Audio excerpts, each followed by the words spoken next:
Try, adapt, learn. In this video, we are going to set the clock on a Harley-Davidson 48 Sportster. If you haven't already, don't forget to subscribe now for more videos including maintenance, DIY, and other random projects. Start with the key in the on position while the engine is not running. Next, use the top switch on the left side handlebar switch control. This switch will toggle through the different information displayed at the bottom of the speedometer gauge. The switch can be tapped quickly or held down momentarily to set or select different options. When comparing the clock with a watch, we notice that the time needs adjustment. To start setting the clock, press and hold the top left switch. The first setting to be adjusted is the 24-hour or 12-hour time format. To toggle either option, tap quickly on the switch. We have chosen 24 and will hold the switch down to make our selection. Once the format is selected, the hour will blink. Tap quickly to adjust the hour.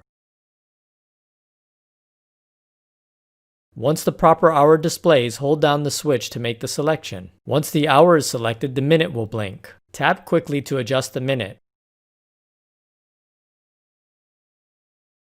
Once the proper minute displays, hold down the switch to make the selection. Once the minute is selected, this will complete the setting of the clock. When comparing the time with a watch, we notice the clock is now properly set. To double check the clock is set, we can turn off the key, then again to the on position without starting the engine. The clock is now set and properly keeping time. As I make new videos, I want to share them with you, so subscribe now. Also comment, like, and check out some of the other content on our channel.